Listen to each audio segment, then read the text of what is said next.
On today's That Park Place Daily Countdown, Kevin Feige lets it slip that Brie Larson wants out of the MCU. Universal lets details slip about their big Las Vegas theme park. SAG-AFTRA wants you to go upstairs and change, young lady. Netflix finally gets the SpiderMan picture they've been after. And Disney parks take the scaffolding down on a classic attraction. All that on today's That Park Place. Howdly doodly neighbors, it's the That Park Place Daily News Countdown. I'm here with myself, Jonas J. Campbell, and also Vash Sky. How you doing, Mr. Vash Sky? I am doing very, very well. I love the hidly doodly. It just always makes me smile. Well, oakley dokley, I'm glad that you enjoy lee doidly it.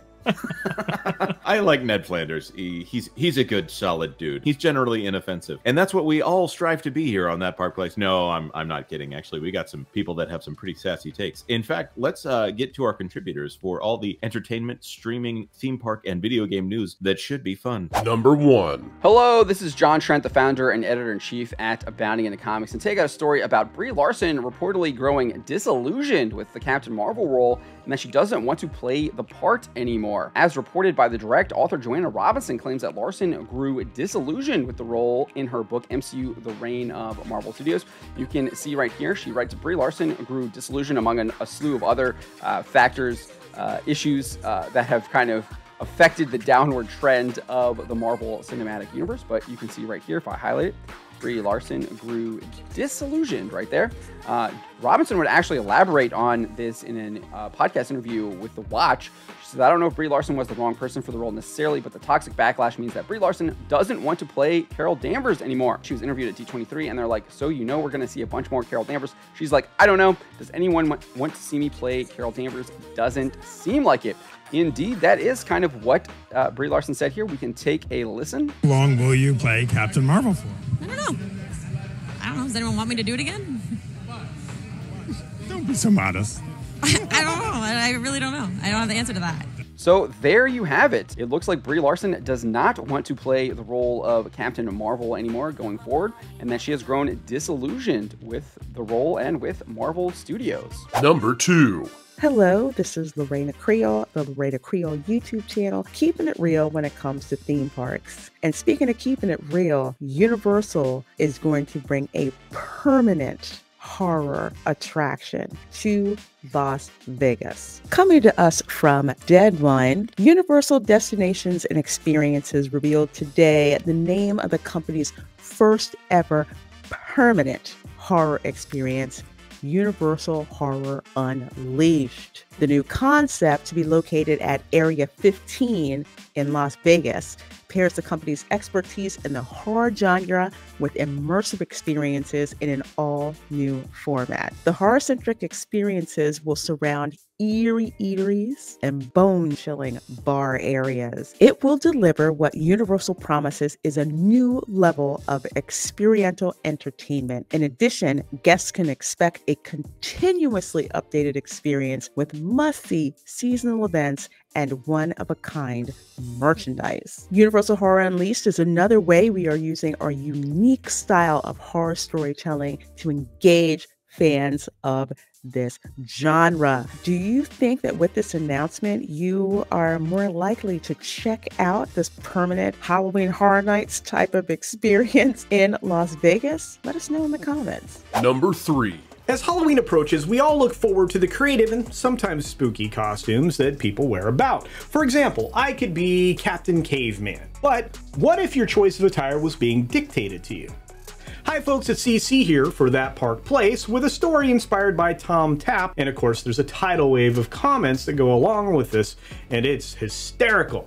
You see, if you're a SAG-AFTRA member, this year the union has released a guide to ensure that their members enjoy Halloween without accidentally violating any of their strike rules. No, I'm not kidding. Of course, this is exceedingly dumb, and there is even a guide telling you what you can do and what you can't do. In fact, here it is. The advice is pretty clear for your Halloween costumes. Think ghosts and zombies, which are far from being on strike. But here's the kicker. They advised against posting pictures of costumes inspired by content affected by the strikes. SAG-AFTRA suggests dressing up as characters from non-struck content, such as those delightful characters from animated TV shows. The comments section seems to suggest what the industry thinks about their suggestions. Warning, some of these are pretty spicy and pretty well deserved. And now for some food for thought. How might these strike-related guidelines impact the Halloween creativity of SAG-AFTRA members? What about their family members? Like, let's say a little girl that wants to dress up as Snow White. And what are your thoughts on balancing the entertainment industry concerns with some Halloween fun? Let us know your thoughts by haunting us with them down below. Number 4. Netflix, SpiderMan, what? Hi everybody, Tommy Tables here with an article about Netflix. Now you might have seen how Netflix has just been absolutely on fire, just like me. They've got 9 million new subscribers, their lower advertising tier has just taken off, and they are doing so well that they've decided to increase prices across the board. Wait a minute, what?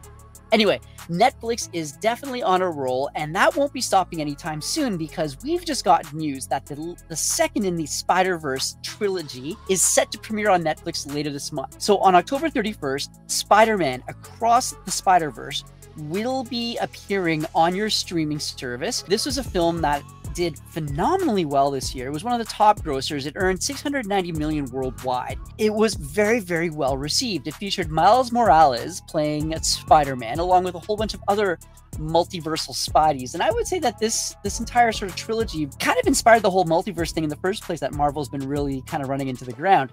All that to be said, I've heard this movie's amazing. I have not seen it myself because, full disclosure, I am a massive Spider-Man 2099 fan. Miguel O'Hara is fantastic, and I was a little bit peeved that they decided to make him the villain in this film. However, now that it's going to be streaming, I think I might give it a shot. I know my younger son saw it. He said he loved it. So yeah, I think it's time. Anyway, let us know your thoughts. What do you like? Do you like this film? Do you think it's worth watching? Do you think it's worth watching again? A bit of bad news. The third part, the concluding part of this film series is only, well, it was supposed to air in 2024, but due to the SAG-AFTRA strike, that has been pushed off, and we have no idea when that will land. But at the very least, we can still enjoy the first 2 films. Tell me what you think.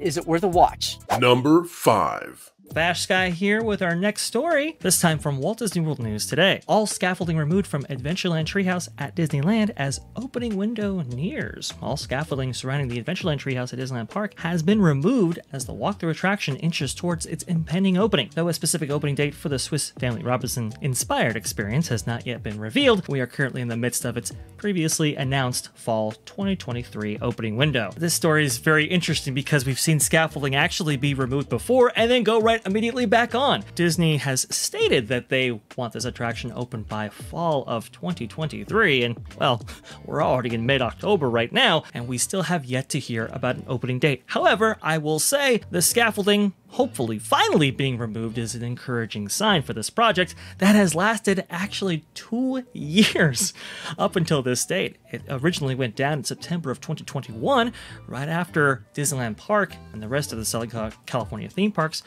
opened right after closures that had them closed in Southern California. So it is great to see that this Adventureland Treehouse inspired by Swiss Family Robinson is finally opening, but we'll see if this is a major draw. Is this something that you are looking forward to yourselves? Please let us know in the comments below. Dead men tell no tales, and you can tell that we're alive and kicking here at the end of another That Park Place daily news countdown. Of course, we appreciate your comments, but if you want to get in touch with us, you can go to our handles above. If you want to check out any of our collaborators, you can go down to the links below. And if you really want to help us out, you can share this out on your favorite social media or your second favorite social media if you're feeling extra saucy. Thank you so much for being here and listening to all the news that should be fun. Thanks for watching That Park Place News.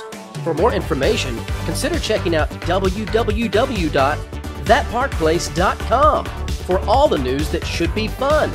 Don't forget to subscribe, share, like, and send this out on your favorite social media accounts.